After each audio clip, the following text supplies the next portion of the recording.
I had always thought that David and I had a perfect marriage. We had been together for over a decade, and in those years, I had never doubted his love for me. He was my rock, my partner in everything.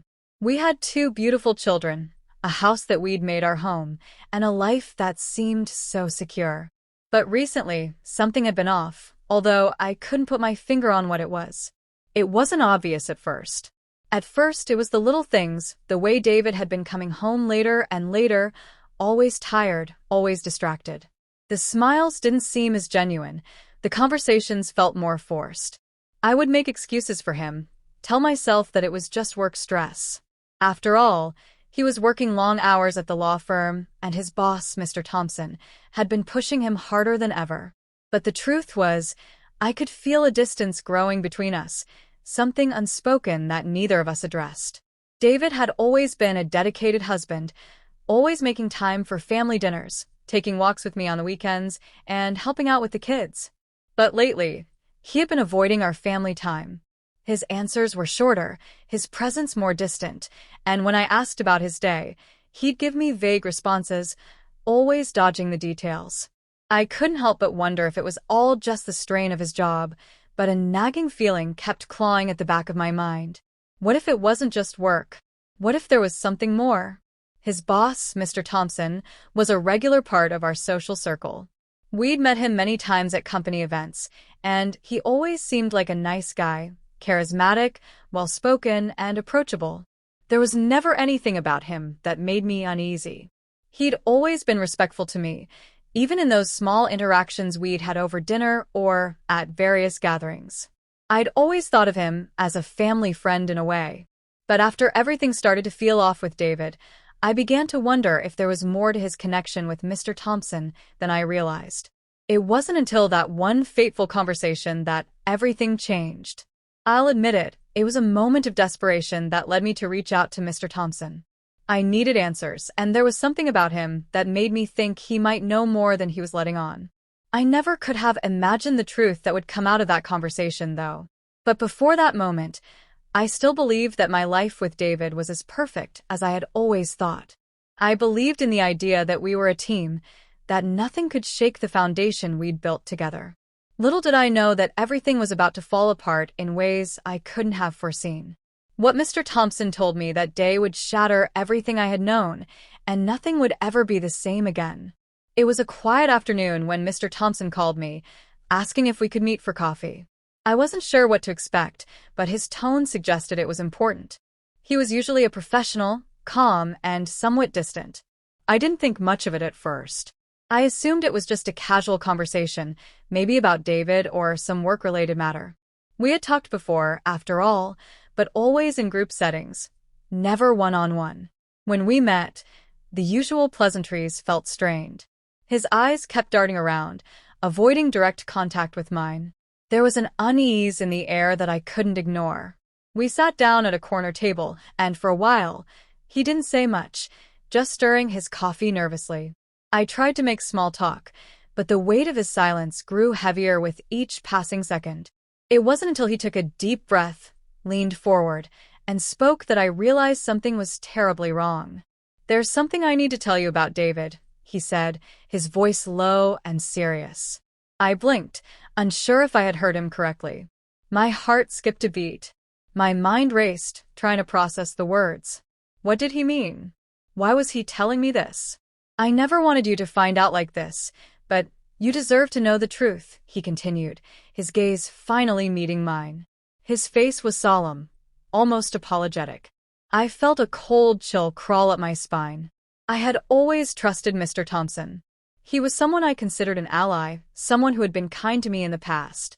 But his next words shattered that trust completely. "David has been seeing someone else," he said, his voice barely above a whisper. For a moment, I thought I had misheard him. I could feel my breath catch in my throat. It couldn't be true. It just couldn't be. "I know this isn't easy to hear, but I thought you should know. He's been hiding it from you for months." I sat there, frozen, struggling to comprehend what he was saying. The world around me felt like it was spinning. The coffee in front of me was now cold, untouched. I couldn't bring myself to speak. I wanted to scream, to demand more answers, but all I could do was sit there, trying to piece together the fragments of what I had just heard. David? My husband? The man I had built my life with? It was impossible to wrap my mind around it. Mr. Thompson paused, clearly unsure of how to continue.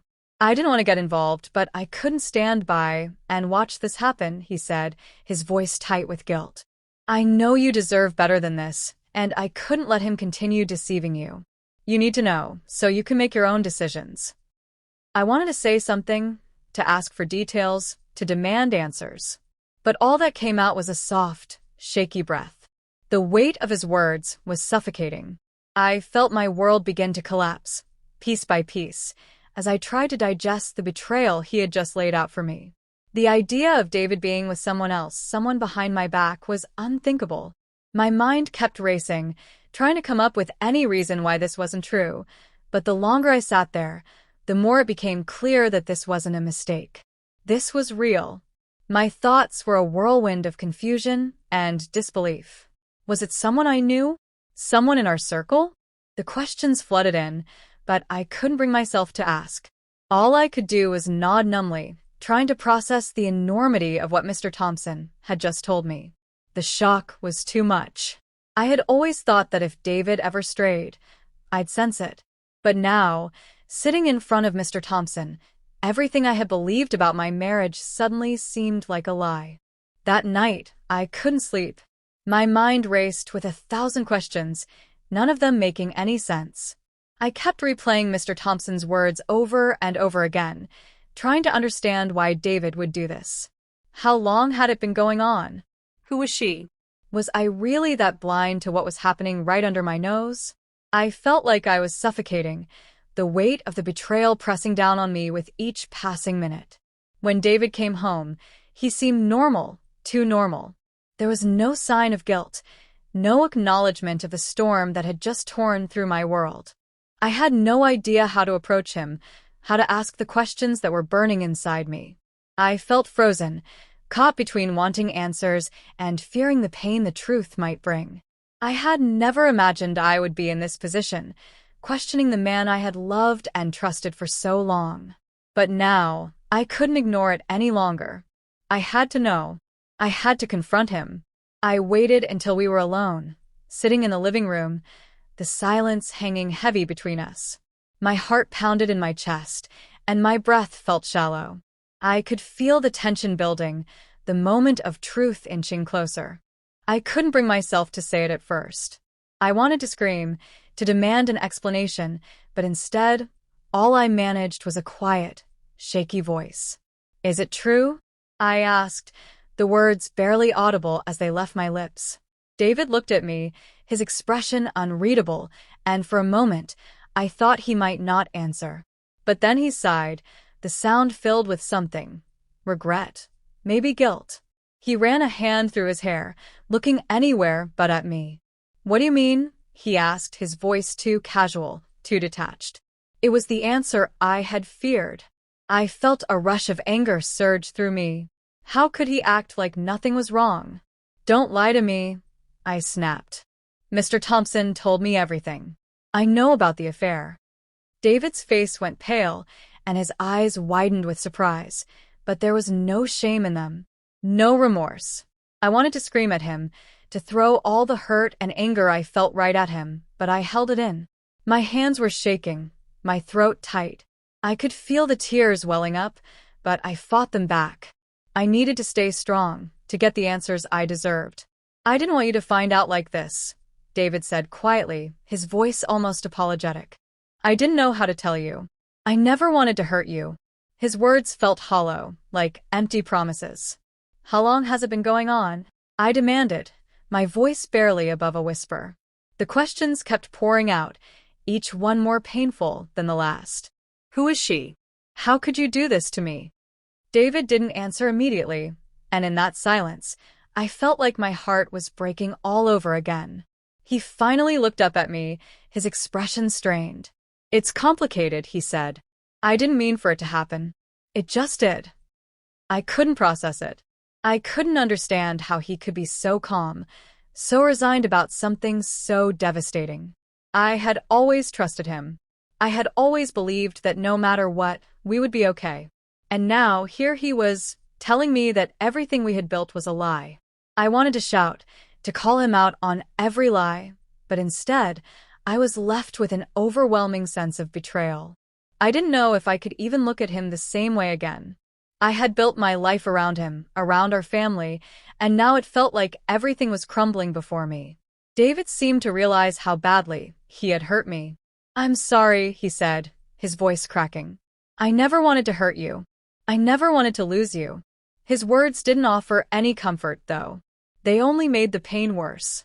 I had trusted him with everything, my heart, my future, my family, and he had destroyed it all. I stood up, my legs trembling beneath me, unable to bear sitting there any longer. "I need some time," I said, my voice barely above a whisper. "I need to figure out what to do."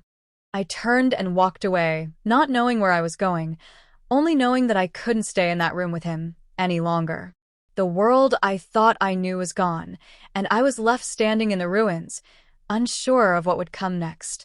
The pain was unbearable, but I had no choice but to face it. The truth had been revealed, and now there was no turning back. The days after the confrontation were a blur. Every conversation with David felt like we were speaking through a wall. He apologized repeatedly, but his words felt empty, like he was trying to piece together something that had already fallen apart. I couldn't bring myself to look at him the same way. The man I had once trusted with everything had betrayed me in the most profound way. I spent hours lying in bed, staring at the ceiling, wondering how everything had gone wrong. How had I missed the signs? How had I been so blind to the man he had become? I couldn't stop thinking about the affair. The thought of David with someone else twisted my insides. It wasn't just the act itself. It was the deception, the lies, the way he had kept something so significant hidden from me for so long. I wanted to know everything, yet I didn't want to know. I wanted to scream at him, ask him how he could do this to me, but at the same time, I was terrified of the answers. What if I found out more? What if the woman was someone I knew? Could I bear to live with that? But the hardest part was deciding what to do next. Could I forgive him? Could I learn to trust him again? The thought of staying in a marriage built on lies felt suffocating, but leaving felt like giving up on everything we had built together. My mind was torn between two impossible choices. I loved David. I loved the life we had shared, the family we had created. But now, that love felt tainted, distorted by the truth that had come to light. I spent days avoiding him, retreating into myself, unable to process everything. But the silence between us grew louder. The kids noticed it too, though they didn't understand. I couldn't fake happiness anymore. I couldn't pretend everything was okay when it was clear that nothing would ever be the same again. My heart ached for the family we used to be, but the pain of betrayal was too great to ignore. How could I continue living in the same house, sharing the same bed, when I knew what he had done? David kept asking me to talk, to figure things out, but I wasn't ready. How could I make a decision when I was still so angry, so hurt? The more he apologized, the more I realized that it wasn't just about him. It was about me, about what I needed to feel whole again. I wasn't sure if I could forgive him. I wasn't sure if I could ever trust him again. The foundation of our marriage had been cracked, and I wasn't sure if it could be repaired. But despite all the pain, despite all the anger, I couldn't ignore the part of me that still loved him. I wasn't ready to give up, not yet. But I needed time. I needed to find myself again, to understand what I truly wanted. I had to stop thinking about what David wanted, what our family wanted, and focus on what I needed. I had to reclaim my own identity, separate from the betrayal, separate from the man I thought I knew. For now, I couldn't make a decision. I didn't know what the future held, whether our marriage would survive or not. But I knew one thing for sure. I couldn't keep living in the shadow of this pain. I had to move forward, whether that meant rebuilding with David or walking away from everything we had built. The road ahead was uncertain, but I was determined to find my way, to heal, and to take control of my life again, no matter what it cost.